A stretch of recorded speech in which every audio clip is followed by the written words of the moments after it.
પરનો શિષ્ય એકલવ્ય. આજે હું તમને એક સરસ મજાની વાર્તા કહીશ. ગુરુ બ્રહ્મા ગુરુ વિષ્ણુ ગુરુદેવો મહેશ્વર ગુરુ સાક્ષાત પરબ્રહ્મા તસ્મૈ શ્રી ગુરવે નમઃ. ઓમ શાંતિ શાંતિ. તમને ખબર છે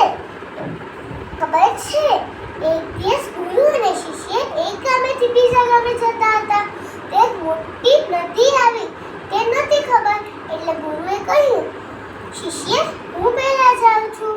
તો શિષ્ય કહે છે હું પહેલા જાઉં છું. ગુરુએ કહ્યું તું પહેલા ન જા.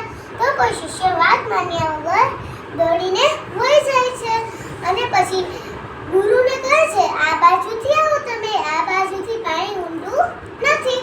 તો પછી ગુરુ ઈ બાજુથી આવીને કહે છે શિષ્યને, શિષ્ય તે તો મારી કદી વાત ન માન્યો, એવું બન્યું જ નથી. તો તે આજે કેમ મારી વાત ન માની?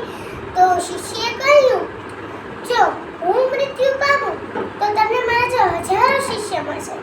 જો તમે મૃત્યુ પામો તો મારા જેવા 1000 શિષ્ય તમારા